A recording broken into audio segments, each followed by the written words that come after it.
Subtracting mixed numbers with regrouping and carrying. Right, so when we add mixed numbers, it's much the same as when we add fractions. Our denominators have to be the same. And the other part is, it's nicer to line them up vertically, because that's typically how we do addition problems when we have bigger numbers. All right, so I'm going to start off by looking at a problem like 15 plus 19. I do 9 plus 5, and that gives me 14. Now I don't put two numbers down, I put down the 4, and then I carry the 1. And then I do 1 plus 1 plus 1 is 3. So what happens is those, because these are all 1s, and these are 10s. So what I'm doing here is I'm taking the 10 ones, because this was 14. Okay, I'm taking the 10, I keep the 4 here, and I'm taking the 10, and I regroup it into 1, 10. And then I carry it over to the other column.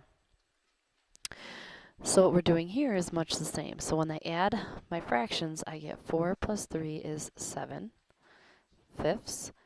3 plus 1 is 4. Well, now what happens here is, since I have 7 fifths, I have to change 7 fifths to from an improper fraction to a mixed number. So 7 fifths as a mixed number is 1, because I have 7 pieces and I want 5 in a group. So it's 1. I have 2 left over. My denominator is still 5. But now this 1 is what we have to carry to the other side. Right? So what's happening here is we're keeping the 2 fifths, but then we're taking this 1, carrying it here, and making it a 5. Right, so we have to make sure if we have an improper fraction here where the numerator is bigger than the denominator, we have to change it to a mixed number, but then we have to remember to add that whole number to the other group of whole numbers. Another way to look at this, so if you're doing the problem like this, if you know that you get 7 fifths, you can stop here and make sure to change it right away before adding over here. Okay, and then you can make this into 2 fifths and carry your 1, and then add your numbers together.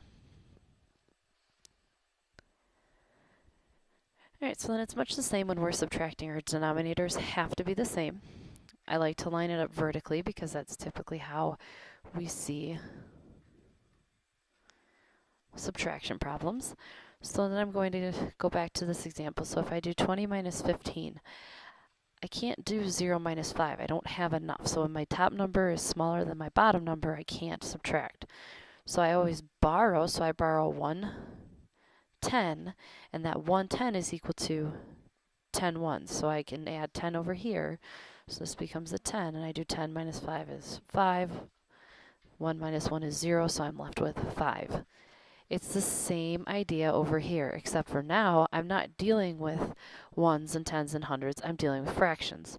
So I can't do 4 minus 8. So I have to borrow one whole group, and I'm left with 2 whole groups. Now that one whole group changes to, in this case, since we're working with ninths, it changes to 9 ninths.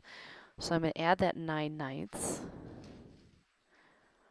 to the 4 ninths, and it becomes 13 ninths. Now I can do this. 13 minus 8 is 5. The denominator stays the same. 2 minus 1 is 1. So my answer is 1 and 5 ninths. So again, you always have to check and make sure that your denominators are the same before you add or subtract. Then you have to be careful. You have to check for improper fractions when you're done adding, and make sure that you change them into mixed numbers, and then make sure that you add them to the previous whole number.